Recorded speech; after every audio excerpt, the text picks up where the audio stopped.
Dios te bendiga, amado hermano, en esta mañana. Que la paz de Dios, la salud, la prosperidad y la armonía reinen en tu hogar. Hoy vamos a iniciar una serie de estudios sobre el plan de salvación. Para eso vamos a leer en el libro de Romanos, capítulo 1, versículos 14 al 17. Vamos a leer unos cuantos versículos para iniciar el plan de salvación. Romanos capítulo 1, versículos 14, 15, 16 y 17. Dice así: a griegos y no griegos, a sabio y no sabio, soy deudor, dice el apóstol Pablo. Así que, en cuanto a mí, pronto estoy a anunciar el evangelio también a vosotros que estáis en Roma. Porque, dice el 16, no me avergüenzo del evangelio, porque es poder de Dios para salvación a todo aquel que cree, al judío primeramente y también al griego. Porque en el evangelio la justicia de Dios se revela por fe y para fe, como está escrito, mas el justo por la fe vivirá. Dios, el plan de salvación, vamos a dividirlo en tres partes, como siempre lo hacemos, porque no me gusta traer un video bien largo de 50 o 60 minutos, siempre lo traigo corto de 15, entre 15 y 20 minutos, 25. Dios decidió que la proclamación del evangelio fuera el medio por el cual la humanidad viniera a tener fe en él. El evangelio es el mensaje que el Señor le dirige a su creación. Un mensaje que es necesario que ésta oiga. Por eso Pablo declaró que él no se avergüenza del evangelio, según Romanos 1:16. Como Dios desea que sus hijos tengan una buena relación con él, ha hecho posible que esto ocurra mediante el sacrificio de su Hijo amado. Solo el amor que trasciende la sabiduría humana pudo motivar tal sacrificio. Y es precisamente ese amor el que constituye la esencia del evangelio.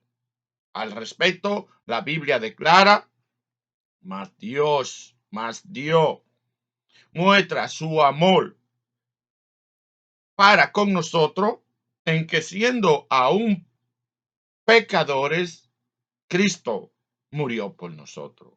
Romanos 5:8. Para Pablo, el evangelio era sumamente preciso. Su mensaje declaraba aquello que el hombre más necesitaba oír, es decir, el camino de regreso a Dios. Con la palabra no me avergüenzo, el versículo 16.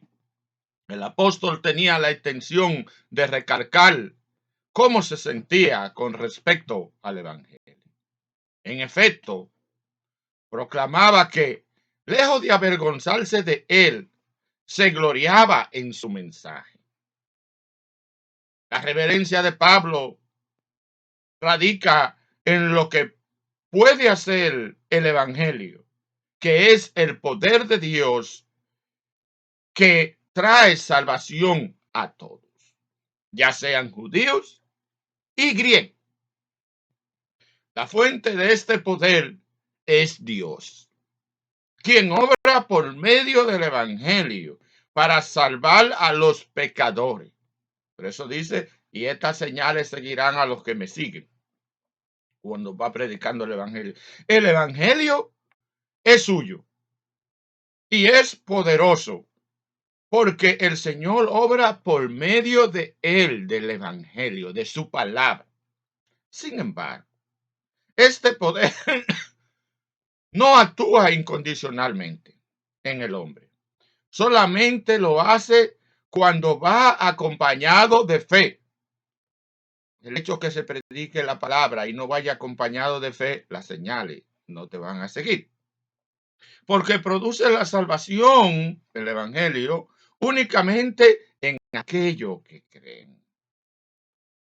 Por eso dice el versículo 16, porque es poder de Dios para salvación a todo aquel que cree. Cuando una persona cree el mensaje, el evangelio comienza a obrar poderosamente. La fe pone en la acción el poder del evangelio. Pero eso dice en otra parte de la Biblia, porque del oír viene la fe y de la fe la salvación. En su trato con la humanidad, Dios ha determinado que la fe sea un requisito para que Él manifieste su poder, porque sin fe es imposible agradar a Dios. Aunque la manera en que se origina la fe es un maravilloso misterio, es evidente una cosa: cuando la gente cree, Dios obra. El evangelio, cuando va acompañado de fe, se convierte en el poder de Dios para salvación. El tema de la carta de Pablo a los romanos se halla en el versículo 17, porque en el evangelio la justicia de Dios se revela por fe y para fe. La justicia de Dios se ha revelado a la humanidad en la persona de su Hijo Jesucristo. La frase, la justicia de Dios, tiene un doble significado. Significa la naturaleza justa de Dios y el medio por el cual hace justo delante de sí a los pecadores. Este último significado es muy importante para el razonamiento de Pablo, el que más adelante desarrolla en esta carta de los romanos cuando presenta detalladamente el concepto de justificación. El contexto de la palabra revela, indica más que simplemente revelar la justicia de Dios a nuestro entendimiento. En realidad, se nos ha dado esa justicia para que se efectúe nuestra salvación. Dios ha obrado para librarnos y hacernos aceptable delante de sí. En vista de esto, Pablo recalca una vez más la importancia de la fe. La fe es el instrumento que nos trae esta justicia. Para apoyar esto, Pablo cita el profeta Habacuc: mas el justo por su fe vivirá. En el versículo 17 de Romano 1. Este fue el versículo que trajo la verdad de la justificación por la fe al corazón de Martín Lutero.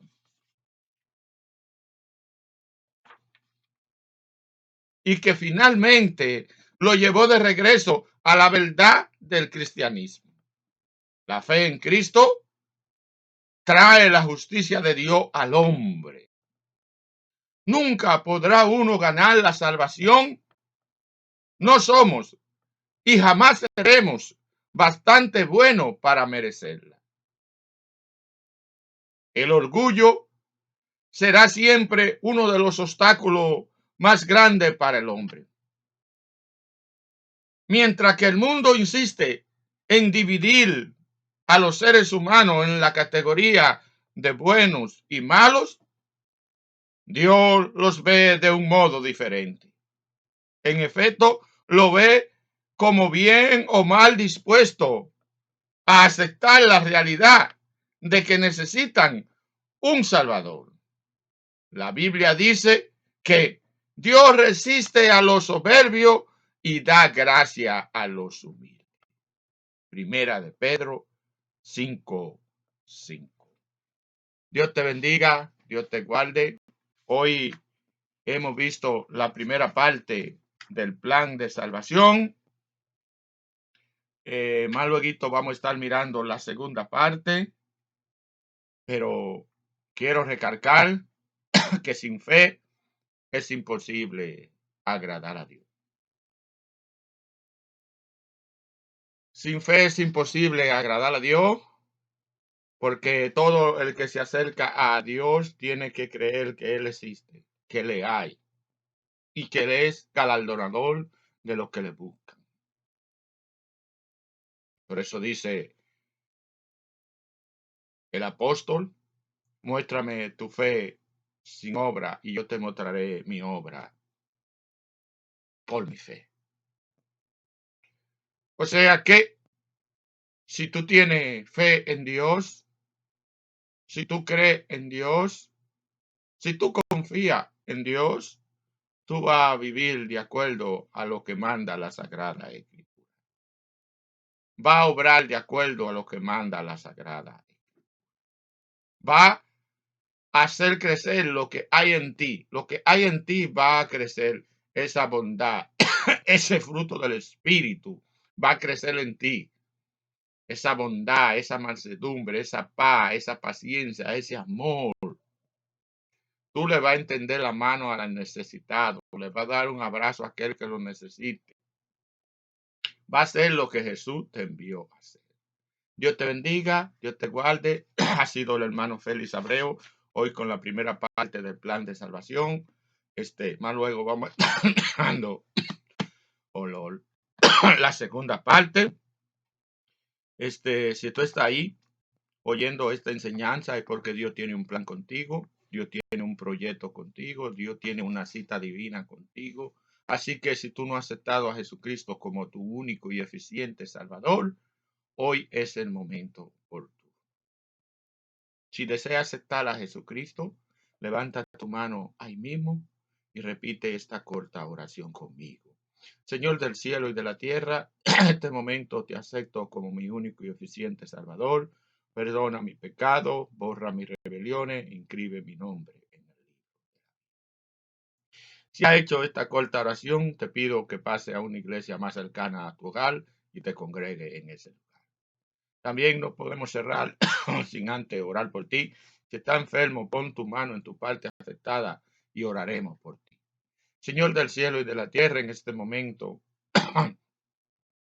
te pedimos, oh Dios, por ese hermano o esa hermana que están a través de las redes sociales, oh Dios mío, tienen su mano en tu parte afectada. Te pedimos, Dios, que tú envíes un ejército de ángeles y tú vayas sanando cualquier enfermedad. Para ti no hay nada imposible, Señor, sea del SIDA, del cáncer, de la presión arterial, la tuberculosis, problemas estomacales, problemas intestinales, problemas del corazón, cualquier enfermedad, Señor, no hay nada imposible para ti, oh Dios mío. Tú eres el creador, el diseñador de nuestro cuerpo, Dios mío. Te rogamos, Dios, que tú envíes un ejército de ángeles y tú vayas pasando tu mano sanadora sobre cada uno de ellos en el nombre de Jesús y por el poder de tu palabra.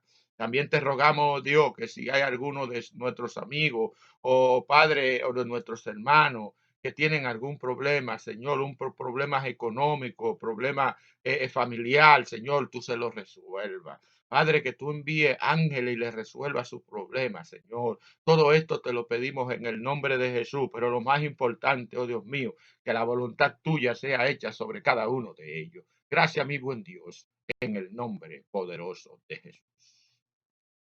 Bien, Dios te bendiga, Dios te guarde. Ha sido el hermano Félix Abreu. Hoy iniciamos la serie de estudio con el plan de salvación. Hoy vimos la primera parte del plan de salvación, más luego estaremos mirando las otras dos partes. Dios te bendiga, Dios te guarde y que tenga un feliz resto del día.